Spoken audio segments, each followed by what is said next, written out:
And there's intimacy on the radio, and there's naturalness on the radio that can never be replicated on TV. The marvelous resurgence of radio as a political force in this country.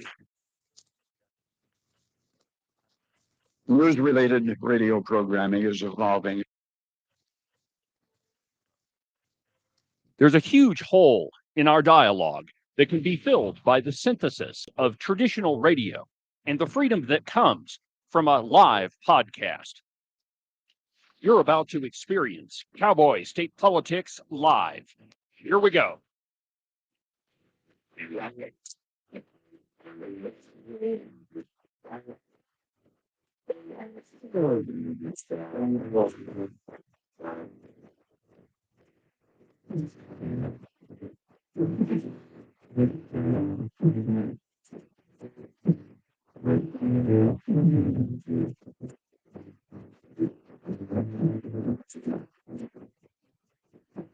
Good morning, my friends, and welcome to another incredible installment from very high above all the puerile and insipid forms of Wyoming mainstream media. This is Cowboy State Politics. I, of course, am your illustrious host, David Iverson, firmly ensconced behind the silver Cowboy State Politics microphone and broadcasting to you from the base of the Bighorns at the Cowboy State Politics Studio in Sheridan, Wyoming. Good morning, my friends, and welcome to the program. Happy Friday on the road from Jackson Hole, Wyoming. Last night, I was able to attend a meeting of the House Freedom caucus, I guess. Representative Andy Biggs, Scott Perry, Eric Burleson, and Andy Harris were in attendance. And you know, often when you go to big political events like this, to be fair, it was a fundraiser, not for me, of course, but from a lot of the other people that were in attendance. A lot of times when you go to these things, it's all about rah rah us. Look at all the great stuff we're doing. But that's not what I mean. Yeah, they did talk about a lot of the great stuff, but really, uh, the discussion from all of the speakers was more about how difficult it is to operate in Washington D.C. and certainly to do it with a small group. And so much of what we heard, and I recorded some of it, and in the coming days, probably on Tuesday, perhaps I'll put some of that audio together so you can listen to what was said. But it was a lot of stories of how the swamp in Washington D.C. is far larger than any of us probably even know, and some of us could only imagine. And the truth is, the swamp in Wyoming very much is very similar to the swamp in DC. The only difference being is the one in DC is a lot bigger. But make no mistake, they're just as deep. And the connections, while the players are different, the connections are very much the same. A lot of it boils down to power and money and who can enrich themselves, and who is going to pay the price. And one of the main themes last night is what happens when somebody gets elected to Congress and they go there. And you ever noticed when we vote for, and maybe not in Wyoming, we have a great representative in Harriet Hageman right now, but have you ever noticed when seemingly conservative people get elected to Congress and they go there and all of a sudden you don't really see them for a while and you don't really hear anything from them. And the positions that you thought they would take, or perhaps that they told you they would take while standing on your doorstep, turn out to be different than the way that they vote. Well, that's for a couple of reasons. And, I think that when you get involved in politics, and certainly when you're in the media, you learn this very quickly because you're talking to people that are, elected to higher office. In at Cowboy State Politics, I talked to a lot of different people. You could ask the lovely Christine. My phone rings sometimes off the hook, and it irritates her sometimes. But in all the different people that you talk to, there's one common theme that there is a ruling establishment, or even if they still think that they rule the roost. In Wyoming, that happens to be the folks like Bo Biteman. He was a pretty conservative guy. In fact, I liked his voting record last year. His voting record was pretty good, but if you look at it this year, it kind of went off the cliff. And I don't think I'm not one of those people that thinks that people change their positions and their beliefs overnight. Rather, I think that if you believe in something, unless you're just completely inauthentic and completely dishonest with everybody. When you believe something, it's hard to you shouldn't change that belief overnight. I've got many principles that I believe in that I would never sacrifice, but there again, that's why I own Cowboy state politics and other people don't. But have you ever noticed that those positions seem to change, or at least the voting patterns change of those people that are in power? Well, part of the reason is you get elected to Congress, and they pretty much tell you you're going to toe the line. Don't you dare join the Freedom Caucus. And if you do, you're not going to have a committee and you're not going to do anything. Now, you might say, well, that's not how Wyoming works.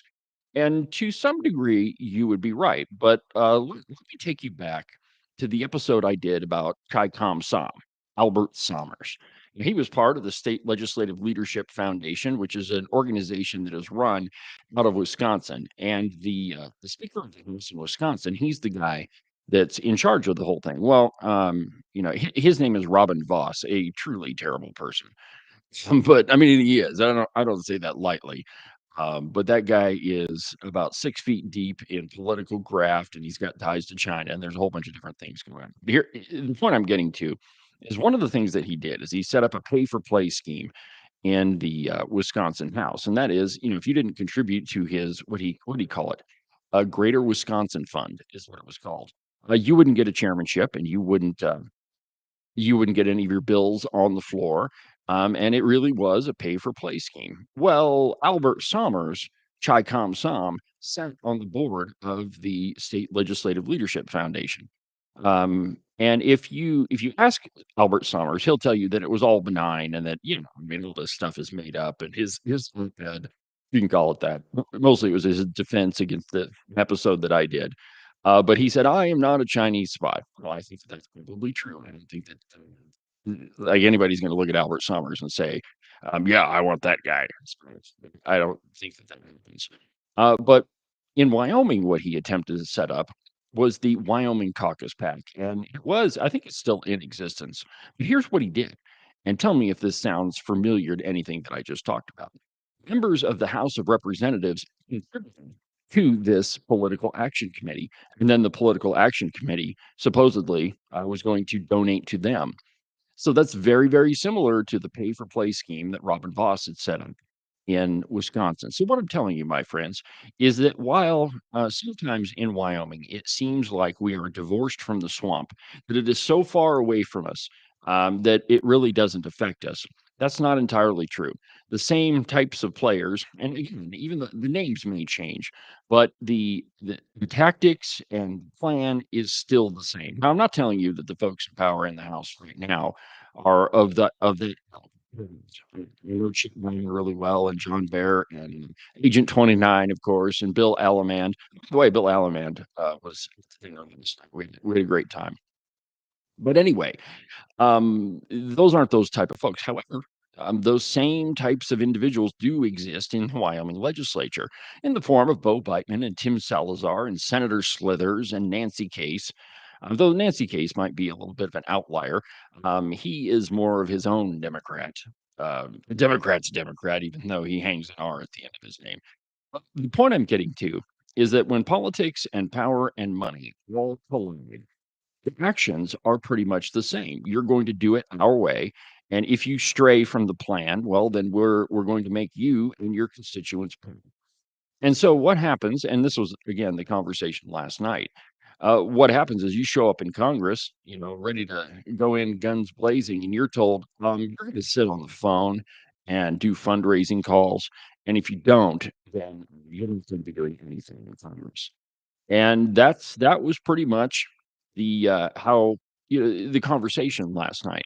But what was really enlightening is how those people, and again, it's a fundraising event, and you'd have to go back and check voting records and what these folks did. But the folks in the House Freedom Caucus, and this is the national one. I'm not talking about the state Freedom Caucus, though some of the things that they've done have been similar, is to hold the line, do what they told their constituents that they were going to do. No, we're going to stand up and we're going to make sure that we get some cuts in the big beautiful bill. And again, you have to understand the venue, that it was a fundraising thing. But I mentioned to some of the folks I was sitting with, some of whom I had never met before, but that the entire group seemed pretty genuine. I got quite a bit of time to talk to Representative Scott Perry. I really like him. He's in Pennsylvania. And I think he said the Pennsylvania 11th district. I'm not sure. In Wyoming, we don't have different congressional districts. We just have one, and that's Harriet Hageman. But I got a lot of time to talk to him, and it was very much the same conversation that we have in Wyoming a lot of the time. And what struck me is a lot of the things that I talk about on Cowboy State Politics are a very similar conversation to what happens in DC. That you get a number of people that claim to be conservative. And they say all the right things. Abortion is bad. We tax too much. They're stealing your money. Love my guns. Vote for me.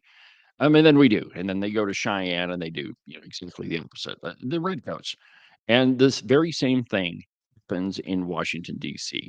But it was a good event. Got to meet a lot of really interesting guys, including Andy Biggs. He was an interesting guy to talk to. Very genuine.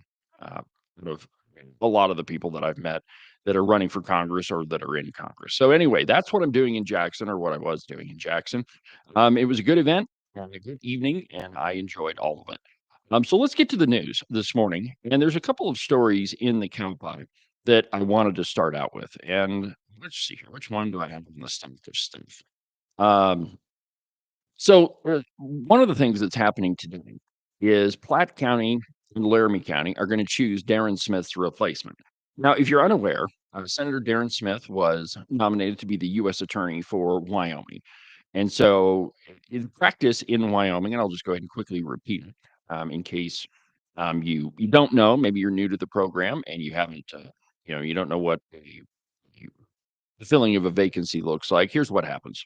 So the county, it depends on which level of office it is. So in the case of Senate District 6, the local county party that holds that office, so in Wyoming, that's almost always the Republican Party.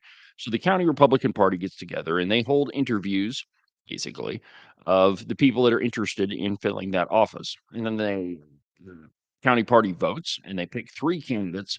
And then those candidates are sent to the county commissioners. Now, in the case of Senate District 6, straddles the Platte County, Laramie County line. And most of the district, well, yeah, most of the district encompasses all of Platte County and then the rural parts of northern Laramie County.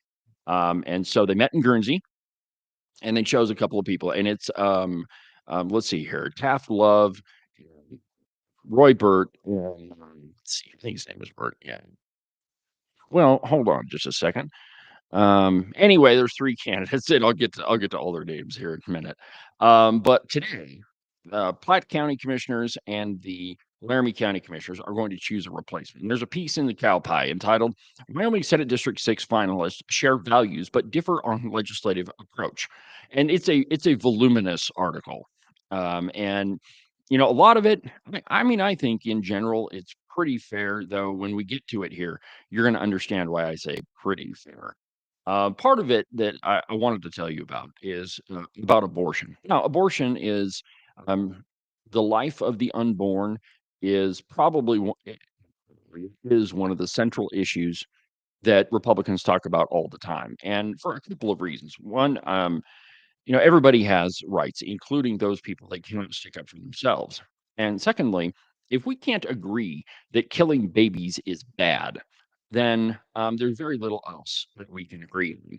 And so, anytime you have one of these meetings to fill a vacancy, this this topic always comes up. And so, here's what the cow pie has to say about it. Quote, lawmakers have passed multiple bans and restrictions on the practice since Roe versus Wade was overturned in 2022, only to find that those same laws paused or blocked altogether by court orders. Now, the Wyoming Supreme Court is reviewing one of those orders and whether the Wyoming Constitution's promise of healthcare autonomy equates to an abortion access right. Now, here's the reason why I say that this article is at the very least a little biased. There's no way possible that you could look at abortion and say that that is healthcare. It is the antithesis of healthcare because you're killing another human being. And there's some idiots that have the debate. Well, when is it a human being? Well, that was best some by my friend Representative Rachel Rodriguez Williams in a speech on the floor. I think it was in 2021. But her basic argument is at no time ever is it possible for any species to switch species. So, in other words, there's no way you started out as a trout and you turned into a human. That's not it doesn't happen. It's impossible. And so, from the moment of conception, it takes two human beings to conceive a child, and so the little baby is a human. And I mean, there's no way that you can get around it, even though abortion advocates and liberals across the state try to twist themselves into pretzels, try to explain it away because they have an insatiable desire to kill little babies. And most of the time, it's done out of convenience. Now, let's tackle the three, and the Cowpie article goes into this in one of the, let's see if I can find it. Um, let's see here we go. Yeah, Jeff Barnes, he was the other candidate. And I actually like Jeff. I've talked to him several times, but here's what he said about abortion. And listen to this very carefully. Quote, Barnes, who said he's pro-life, but would consider, quote, a lot of discussion about incest, rape, and hazardous health situations. And he'd like to keep considering state restrictions while the courts contemplate abortion's constitutionality. My friends, no pun intended, but I mean, your view on abortion is a lot like being pregnant. You cannot be kind of pregnant. It doesn't work. And so you're either in favor of killing babies or you're not. There's no in between here. And let's just talk about those three so-called exceptions. There is no other place in American or Wyoming law where we punish the victim of crime for the crimes of their perpetrator. We don't do that. You don't punish the guy who owned the house that got robbed. You punish the robber, right? We don't punish the family of the person that was assaulted, or the person who was assaulted. We punish the guy who did the assaulting. It makes perfect sense, right? In other places in Wyoming law, let's see here. If there's a drunk driver and they kill a woman who was pregnant, you don't get charged with one crime. You get charged with two. Why is that? Well, because an unborn child is another person, and so there ought not be any place where we can punish an unborn child for the acts of another person. And so, in the case of rape, I mean, that's the perfect example there. That little baby didn't do anything. One is not responsible for where and with whom someone's parents slept. I mean, that's not up to you. That's up to your parents. And so, there's no reason why we should kill an innocent human being. Now, incest. Okay, so that's a difficult case, but again, we don't punish the innocent person for the acts of somebody else. And even though a situation is difficult, we deal with it. There are lots of parents across the country, across the world, that have children with disabilities. And frankly, I don't even think that's a disability because the human being is able to overcome a lot of things. But it doesn't matter. Parents love their children, and it doesn't matter how tall they are, how big they are, how strong they are, how fast they are, or whether they have some sort of disability. I know a lot of people that were born with Down syndrome. Awesome individuals. Representative Tom Kelly has a son who has Down syndrome. The little guy is great. He's a riot, man. So let's talk about what Barnes says about hazardous health situations. Almost never happens, my friends.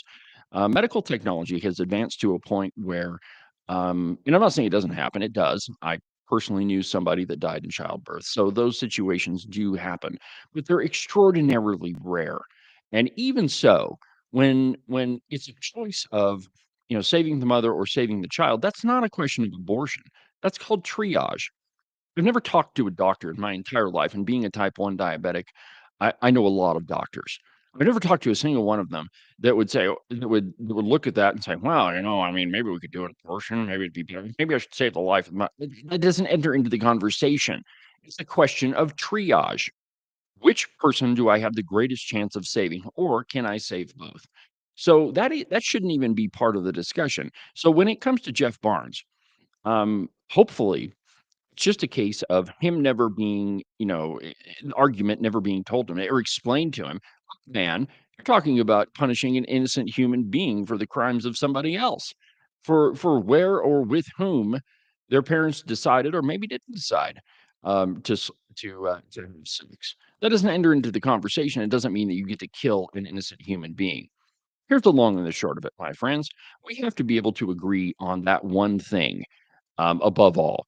And if we can't agree on that, well, there's very few other discussions we can have where we're going to come to some sort of consensus simply because that's like the fundamental question. And so it makes sense that abortion was one of the first questions asked at the meeting in Guernsey for the candidates to fill the Senate District 6 seat to answer for. And it's again, you should read the article because how it's described let me just read you this part. Quote, Bert said that he's passionate about this issue, that is, the life of the unborn, but doesn't believe in exceptions for rape and incest, which has been a point of contention in the legislature. All right, that's the right position. Now, when let's see if it says what Tenth Love had to say about it. The question for legislators, let me just read here. The question for state legislators going into the 2025 session is whether they want to try to find another unique way to restrict abortion access. The answer to that is yes. We should try in every way possible to restrict the killing of little babies. And let's just be honest about it. That's what it is. And we should be honest about what we're calling it. All three candidates for Senate District 6 are pro life. They said Love wants to watch the courts. Now, wait a minute. Wait a minute. So Taft Love says that he wants to see what the courts are going to do. Well, I can tell you what Melissa Owens in Teton County has done because she's done it 3 times before. Melissa Owens is the reason that every abortion law is now on hold. She's the one that wrote, that made up law, the whole cloth, and said that abortion is health care. Nowhere in Wyoming law does that exist, nor was it in the bill, nor did any of the legislators pass that. Now, there were a lot of them that said that they wanted to, but that's not the bill that passed. Melissa Owens made that up all on her own, a perfect case of judicial activism. So to say that we should just watch and see what the courts do. First, I don't think that's an answer to the question. And second, even if it is, it's completely misguided. Now, of course, the Wyoming Supreme Court is going to rule one way or another.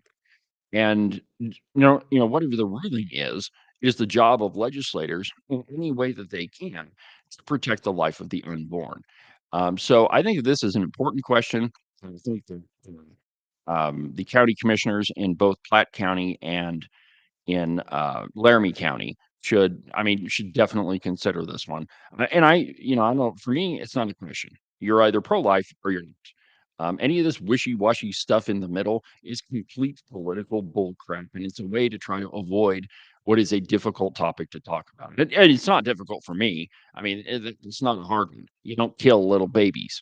Um, but, for some people, they're worried about politics, they're worrying about getting elected, and, in my mind, you should just be honest with voters. And if you do that, they can accept the things that maybe they don't agree with, because you're honest with them, they'll vote for you. Now, the other big issue in Wyoming right now is all this nuclear business, and again, it's not nuclear, it's nuclear. The word "clear" is actually in the word. So I think that this is going to be one of the biggest issues in the upcoming election because overwhelmingly, Wyoming citizens do not want to turn Wyoming into a nuclear waste dump. And anybody that does, they're only in it for one thing, and that's money. And this has been an issue in Wyoming going back to the 1980s with Eli Bebout and Dave Frudenthal. In that election, Eli Bebout came out in favor of nuclear waste. What a dummy. Anyway, Dave Frudenthal trounced him in the election. All right, here's what the Cowboy says about it. Quote, two nominees said they're pro nuclear development, but they want to vet cautiously legislative authorizations for nuclear waste in Wyoming. Yeah, well, they should vet them. The answer should be no. And let me just be clear about this. I'm in favor of nuclear energy. I think that it is the most abundant source of energy we have. But I don't want the waste here. And that therein lies the problem. I don't want something that's going to be highly radioactive And here's like most. Okay, so a little bit of science here. Most nuclear reactors use uranium that is enriched to 5%. And that's talking about the purity of it, right? The radioactive isotope that you're using.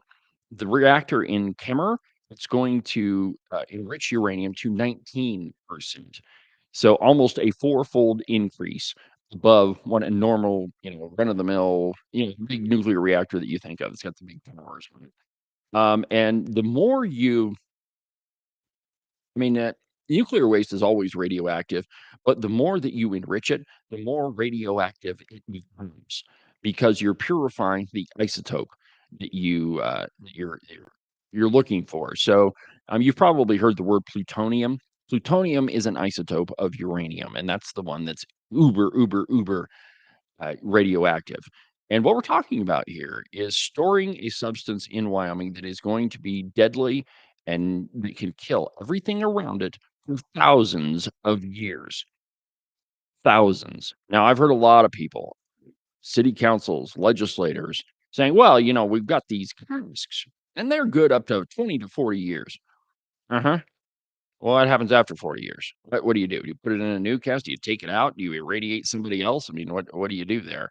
Yeah, and seen a lot of posts saying, well, you can hit these casks with a freight train and they don't open. Maybe so. But when any substance, whether it is steel or concrete, is exposed to elements, and I mean, just think about concrete that was poured 40 years ago. It's probably cracked, it's probably crumbling, and it's not nearly as strong as it was. So when you've got these casks, when they come out of the factory brand new, sure, I bet they're strong as they could possibly make them. But what happens after 40 years of it being exposed to radiation? My guess is it's probably not going to be as strong as it was. So the nuclear waste thing, I think this should be a simple question of any candidate. And again, the Wyoming citizens are overwhelmingly opposed to this. Every single poll that I've seen, official or otherwise, and a lot of people put up these polls on social media. All all of them have been overwhelmingly against storage of nuclear waste in Wyoming, and in my opinion, as they rightfully should be.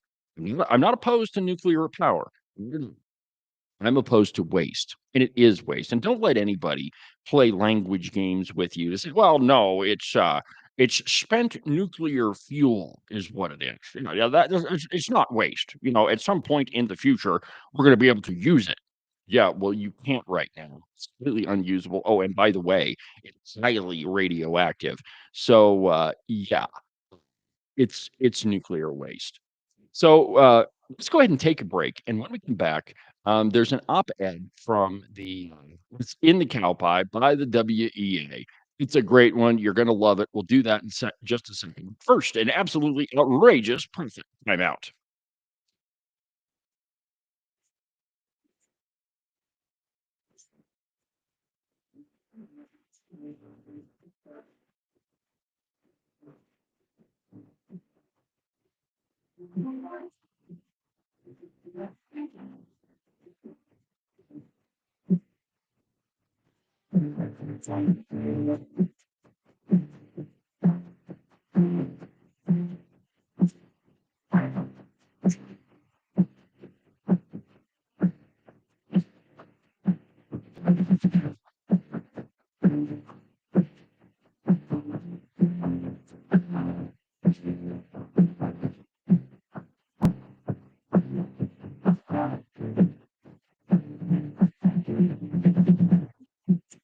Ever since gold backing was removed from the dollar, the value has dropped significantly over the past few decades. Experts say this is one of the main reasons goods are more expensive and your savings are worth less each year. How would you know how many dollars to save for retirement if the valuation of the dollar changes over time? Would you work all week for that $20 gold piece? Let's look at the valuation of this coin from the 1970s to today. When President Nixon took us off the gold standard in 1971, this coin traded for about $275. Today, it trades for about $14,000. Buying and holding rare coins using only a fraction of your portfolio is our suggested way to save for the future. Call U.S. Coin Capital at 1-800-878-2646 to get your free United States Gold and Silver Buyer's Guide. Make sure that you subscribe and follow the Cowboy State Politics podcast. You can do that from the website, cowboystatepolitics.com, or anywhere that you get your podcasts. That way, you'll make sure that you won't miss a single episode of Cowboy State Politics. Welcome to Lessons in Civility by Morton Buildings. Gentlemen, is your garage completely jam-packed full of all of your unnecessary crap? And your lovely wife has been on your tail, nagging you nonstop to clean it out? It's not because she just wants to incessantly irritate you. Chivalry dictates that you should clear out a space so she can park her car inside and you don't end up sleeping on the couch anymore. To do that, contact Nick and Jesse at Morton Buildings. Their phone number is 307-674-2532. Not only are they the experts in metal building construction, they're also skilled at keeping you out of the doghouse. One more time, their phone number is 307-674-2532, or you can check them out at their website, mortonbuildings.com. This has been Lessons in Civility from Morton Buildings.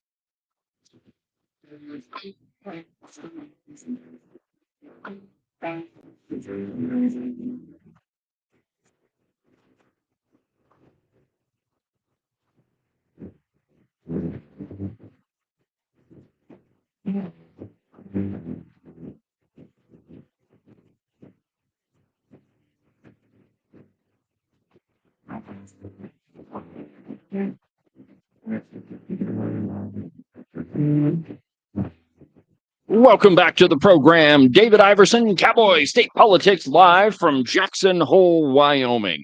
Welcome back to the program. Thank you for watching and listening. I couldn't do what I do without you. So, and I'm a poet and I didn't even know it. Okay, all right. Lame dad joke. But welcome back to the program, my friends. I'm your host, David Iverson, documented to be almost always right 99% of the time. It's really fun to be able to say that.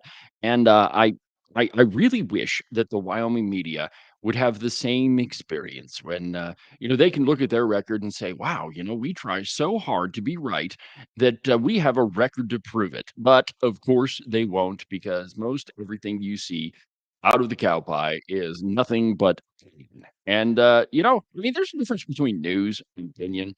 And I keep teasing this whole project that I'm working on, and it's getting closer and closer to a product that I can show you, or that I can at the very least release to you. But as you might have imagined with Cowboy State Politics, we're always moving forward. We're always looking out for you, and I'm always looking out for you. It's we, yeah, it's 29, and we do our red level best to bring you the news that other people want. So anyway, in the coming weeks, I've got a project that you're absolutely going to love.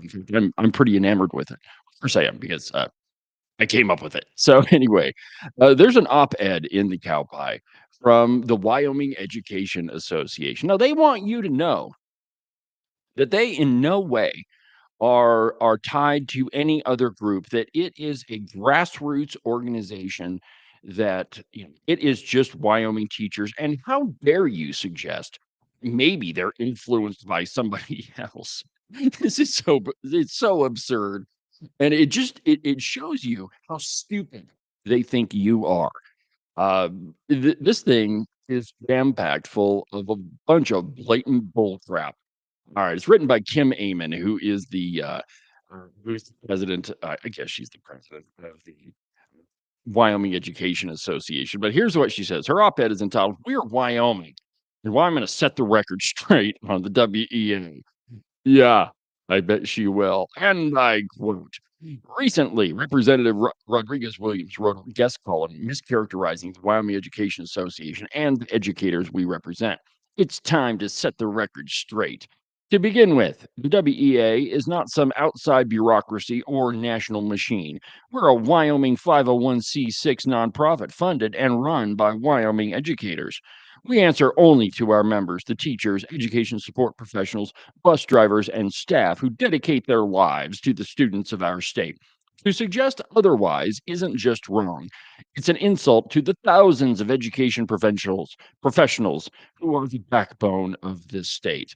Um, that's not exactly accurate, or at the very least, highly misleading. So, Kim Amon, a question for you. And by the way, again, you are welcome on Cowboy State Politics anytime you want. I mean, I'll give you as much time as you want. Well, I mean, until I tired of the interview. But anyway, why is it then that just about all, and I do say all of your positions are the exact same as the National Education Association, a national teachers union? No, I get it. I get it. I get it. You're not really a union, so to speak. You don't negotiate contracts. Well, kind of, you do, and you collect dues from members. So, I mean, that kind of makes you sort of a union. And you lobby. Well, that's something that the National Education Association does. And so explain to me again why we shouldn't characterize you as being aligned, at the very least, with the National Education Association. It's because all signs point to yes. And everything else you're saying points to bull crap. But let me continue here. The representative further attacks the WEA for filing a lawsuit against the new education savings account bill, but conveniently leaves out a key fact. The legislation is unconstitutional, and lawmakers themselves admitted this during debate. According to you, Tim Amon, and last I checked, and you can correct me if I'm wrong, but I remember you testifying in front of the legislative committee, the education committee, and you said that you were an elementary teacher. I think that was it. Yeah. And so what qualifies you as a constitutional attorney? Now, you're obviously liberal, because you're a very liberal organization, and I don't think they would have selected you to lead that organization, or at least partly lead it. I'll get to that part in just a second. If you weren't a liberal, but I want to know what qualifies you to be a constitutional scholar. You see, it's a matter of some debate as to whether or not the ESA bill is constitutional. Now there are a couple passages in the Wyoming Constitution. There's one, and I don't remember the article and section number, but there is one that says that the state can't give any money to organizations that are not within the absolute control of the state. Now that one is a sticky wicket, and I don't play an attorney on my show or on TV or on radio or anywhere else that I happen to pop up, but I think that it's a matter of some debate. And it's true that some legislators argued that it might be constitutional. And of course, legislators, if you watch the legislative session, you'll hear it's not constitutional like a dozen times a day. And hardly any of those, and I don't think any of them actually are constitutional scholars either. Admittedly, though, there are some attorneys, but none of them are really experts on the Constitution. Now, the way the ESA bill works is parents can select educational products from approved vendors, and then the state reimburses them. I mean, basically, I mean, it's actually just furniture. So it's a matter of some debate because the state of Wyoming would be in control of where that money goes. I mean, I guess, yeah, I mean, absolutely, it's terminal location that there's only a list of approved vendors that you could spend that money on. So yeah, you could kind of argue that that's under the under the control of the state. Secondarily, there's a passage in the Wyoming Constitution that we can't give any money to sectarian organizations. Okay. Well, again, we're not really giving money directly to sectarian organizations. However, why is there any difference if you have an accredited school that happens to have a religious affiliation? It's like, for example, there's a private school in Sheridan run by a holy name Catholic church. Okay. I mean, I don't know. I'm not a constitutional scholar, but so long as you're not supporting a sectarian organization directly, I mean, I don't know. I mean, I think that's a matter of some debate. And for Kim Amon to outright say, "Oh, it's unconstitutional," First, I don't think that she's qualified to make that assessment, and second, I do think that it's a matter of some debate and discussion. So I don't know that she can really make that claim. Now the next part is funny here. The WEA filed suit because Wyoming deserves policies that are legal, stable, sustainable, and not reckless experiments destined to collapse under judicial scrutiny. And let's be clear, Wyoming parents already have choices when it comes to education. Families can access dual language programs, project based learning, gifted and talented programs, district charter schools, and state charter schools. The only problem with all of them is that all of those are public schools. I'm not saying anything, is wrong with the public school system. I know a lot of teachers who are very dedicated to what they do, but the thing is that the results that Wyoming schools put out are a little bit better than mediocre. And you'll hear this claim, two claims in the legislature a lot, that our graduation rates are through the roof, that we are doing great with graduation rates. Well, okay, yeah, I'm sure that that's possible. But if you're the one that's in charge of the requirements to graduate, well, then you can manipulate those any way that you want. And so the fact that somebody graduated high school doesn't tell you anything about the quality of the education that they receive. And secondly, when you look at educational outcome scores, it's pretty much a fact that a little bit less than half of Wyoming eighth graders are not proficient at reading. Now, let me say that again. A little bit less than half of eighth graders, according to standardized tests, are not proficient at reading. And I hardly think that that's a measure of a quality education. And agent, and I've heard this it phrased this way, that in many ways some Wyoming schools are a little better than the cream of the crop. Because when you're when you're making a claim, and this is the other claim you'll hear in the legislature. Well, test scores went up. Mhm. So if your test scores went up from scoring, say, a 40% to, I don't know, a 52%, yeah, that's an increase and it is an improvement, but I hardly think that that's one that we should be extolling as, the high quality education that you claim. Now, let's just talk about the Wyoming Education Association in general for just a second. The executive director of the Wyoming Education Association is a guy named Ron Sniffen. Ron Sniffen is the brother of Bill Sniffen. Bill Sniffen helped start the Cowboy, and at one time he owned it. Well, Ron Sniffen, he is also the treasurer of the Equality State Policy Center. Now, the Equality State Policy Center is funded by labor unions. And the chief, and one of the big ones is the Brotherhood of the Workers Maintenance Rights of Way.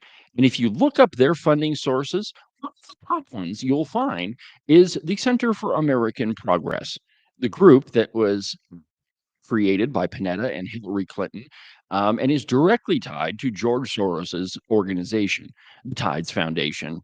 They get a lot of money from George Soros allied groups. And so, my question here, Tim Amon, is if you are so benevolent, if your organization, the Wyoming Education Association, is such a benevolent group, then why are you employing and letting a guy run it that absolutely knows that George Soros is, involved in the state of Wyoming, and it's absolutely verifiable. There is no way that they can get around it. And I asked Grady Hutcherson, the former head of the WEA, a while ago, if a series of these questions, and he didn't deny them. I ran into him at the legislature, and so the point is, my friends, that if you have a guy like Ron Sniffen running your organization, how benevolent could you possibly be?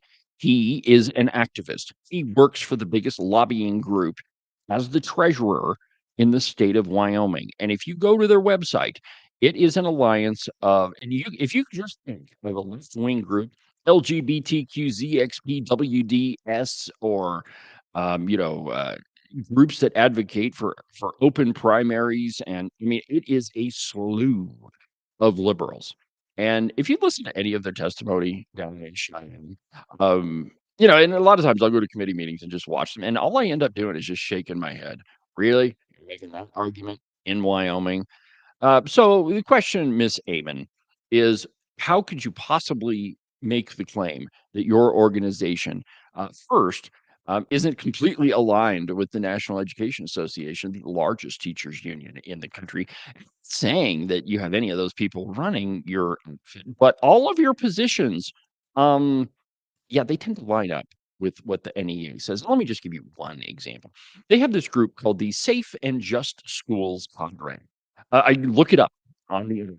Safe and Just Schools Cadre. They have a little logo for this group, and it has the socialist fist in it. So the question, Miss Amon, is if you are entirely concerned with the quality of education of Wyoming children, why is it that you're pushing socialism and communism?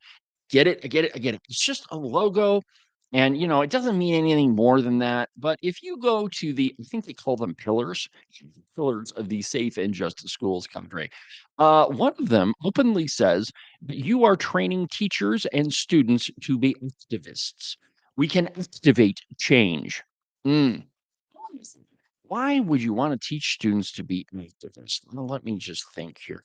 Well, let's see here. If you indoctrinate a bunch of children with a bunch of it's really not true, and you turn them into a whole army of Democrats through your safe and just schools cadre, doesn't that kind of mean that you're not teaching students how to think? Rather, you're teaching them what to think. And perhaps one of the reason why Wyoming parents are moving away from public education is it might be because you're failing them. Could be, maybe.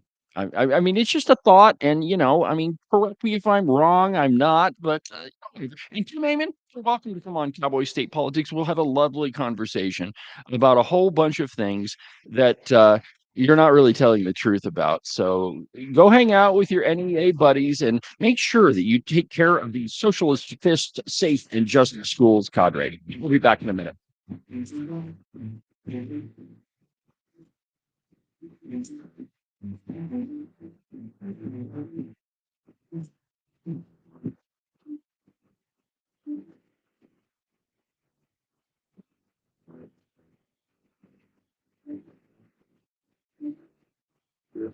Are you tired of all the meaningless political drivel floating around right now? Endless commentary that really doesn't have anything backing it up? Do you long for the days of true investigative journalism coming from an authoritative source who really doesn't care how popular and apparently good looking a politician is? Fortunately for you, that's what I do on Cowboy State Politics. New episodes are published every Monday, Wednesday, and Saturday, and you can get them anywhere that you get your podcasts: iHeartRadio, iTunes, TuneIn, really any of them will work. But the easiest way is just to go to the website, cowboystatepolitics.com. There, you can find all of the shows, as well as any of the articles I might bring up during the course of the program. Cowboy State Politics Live program you're listening to right now is broadcast every Tuesday through Friday, beginning at 8 a.m. Pay attention to all of that other block-headed nonsense if you want. Just make sure that you don't miss an episode of Cowboy State Politics. And now, back to our program.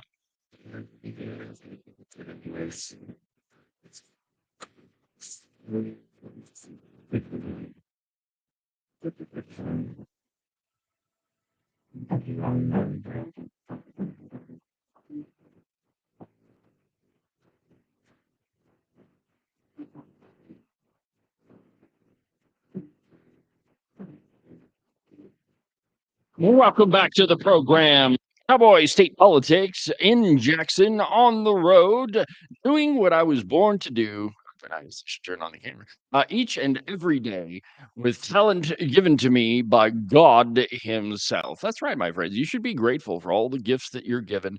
And one of those is you. Thank you for watching the program. Thank you for listening. I truly appreciate it. And by the way, if you've got a comment about the show, if you got a tip, something that you think I should be aware of, or whatever, you can send me an email to the show at cowboystatepolitics.com. I set it up specifically so it's comments about Cowboy State Politics Live. So if there's something you want to talk about, go ahead and shoot me an email. The address is the show at cowboystatepolitics.com. I'd love to hear from you. And I get invariably, I get a lot of emails from you, and I really appreciate all of them. Feedback is a gift, as I've often said. So go ahead and send me an email if you want to. The show at cowboystatepolitics.com. All of this talk of George Soros got me thinking. And maybe you think that this is a big giant conspiracy theory, and that a guy like Spooky Dude doesn't really do anything in Wyoming. I mean, it's just not. This is a right wing conspiracy, and the Spooky Dude, he is not messing around in Wyoming. Hmm. I don't know if that's necessarily the case, because our own former representative, Cricket Cheney, and this is getting it back in the Wayback Machine, but just roll with me here a little bit. So, she held a town hall right here in Teton County, and she actually charged her constituents to come in the door. You see, fundraising for Cricket Cheney wasn't a matter of people just giving to her. No, no, no, she had to charge you to come listen to their representative speak. She was accompanied by a guy named Nick Penniman.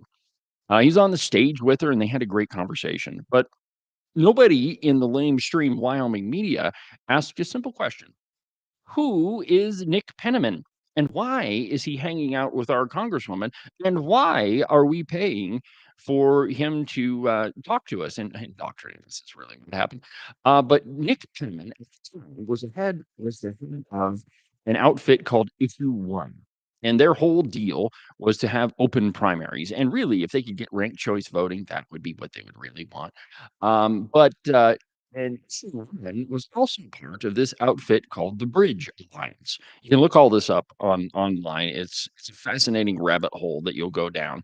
But that's really not where I'm going to take this conversation, because Nick Penniman was also one of the founders of an outfit called the Democracy Alliance.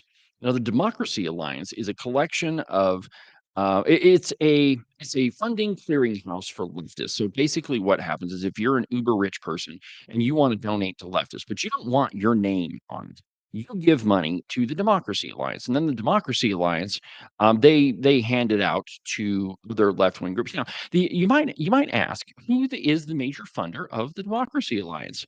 Well, that is George Soros's Open Society Foundation. So now that guy, Nick Penniman, founding member of the Democracy Alliance, knows for a darn fact that he gets money from George Soros. He's on the stage in Wyoming with our congresswoman, and nobody in the media asks who he is. Hmm. Now, George Soros's fingerprints are all also on a number of different groups in the state. And I mentioned the Equality State Policy Center. That one is a verifiable fact. They do get money from labor unions that are funded by George Soros. So you don't really need to worry about that. But there is another actor, not at all tied to George Soros, and that is Representative Liz Storr. I call her the George Soros of Wyoming. And what she does is sets up a whole bunch of different so-called conservation groups. There are a whole bunch of them. You've probably heard of some of them. Trout Unlimited is one of them. The Backcountry Anglers Alliance, I think it's Hunters and Anglers Alliance, maybe something like that. But those are all Liz Store operations. And really, what happens is those are used to collect information on you to funnel left-wing propaganda too. Now they do have local chapters, and those local chapters do some do some good things, making sure the streams have fish in them and those sorts of things. So the local chapters of them are good, but as with a lot of these organizations, you got to look at the top. Who is in charge of this? Now, interestingly enough, Liz Storr also funds Wildfile. She has another news publication called High Country News. And I mean, the connections are pretty significant. In fact, back home at Cowboy State Politics headquarters, I've got a stack of research about that thing. Look, very close to the camera, it looks like it's more, but really, it's a stack about that thick, and it's all the different stuff that Liz Storr has been involved in. Let me just give you one of them. So the first election that Gordon won to become the governor of Wyoming, Liz Storr set up an outfit called the Independent Republicans of Wyoming. And their sole purpose was to do robocalls to Wyoming voters in an effort to help Mark Gordon win, which, I mean, he ended up winning only by like 33 or 34%. But we do have malactors in this state, and you need to be aware of them. And, admittedly, it takes a little bit of research to dig all of this stuff up, but you need to understand who is behind whom, which brings me to the point of you need to look at campaign finance. Last night, I was at a big time fundraiser, and, I know most of the people that were there. It was a pretty small group. And most of them, and all the ones that I met and I've heard about, and I'm friends with their friends. Um, they're all good people, and they really do have America's and Wyoming's best interests at heart. But when you look at all political candidates, you need to be very clear about where they're getting their campaign money from. And the best place to go is called YCFIS, the Wyoming uh, Campaign Finance Information System. And if you just type into Google Wyoming campaign finance, you'll find it. It'll pop up. It's under the Secretary of State's office, and you can put in any candidate's name in Wyoming, representative, senator, governor, whatever, and you can look at their fundraising reports, and you can see exactly who they were getting money from. And one of the stories I told a small group last night was about all the folks in the legislature that took money from Pfizer right before the special session on COVID. Handy piece of information, don't you think? All these people took money from big pharma right before they were going to vote on a whole bunch of stuff that would directly affect weird big pharma. So what I'm getting at here, my friends, is know who these people are. If you go to a fundraiser, if you go to a town hall, it's the right questions, right? One question is, hey, where are you getting your money from? Your campaign. I'm going to find out eventually, so you may as well tell me right now who is funding your campaign. And I'm not saying that all politicians are beholden to the people that fund their campaigns. But I think that we should just ask the question, know who these people are. Because, and I hate to quote Vladimir Lenin, he said, show me who your friends are, and I'll show you who you are. And in politics, that is most definitely the case. So whether it's the Wyoming Education Association or it's the, candidate X, Y, or Z, or the House Freedom Caucus for that matter. I mean, we've got to be honest about all this stuff. Make sure you know who you're supporting. Well, my friends, that pretty much burns up another busy broadcast hour on the program. I'm headed back to Cowboy State Politics headquarters, leaving the People's Republic of Jackson. And so have a good weekend. Don't miss the Cowboy State Politics podcast tomorrow. Weekend update. You don't want to miss it. As far as Cowboy State Politics Live goes, we'll be back Tuesday with the full program, 2 hours of news, information, and commentary that you're not going to get anywhere else. So for now, my friends, from the base of the Tetons in Jackson Hole, Wyoming, I'm David Iverson, and this is the one and only Cowboy State Politics.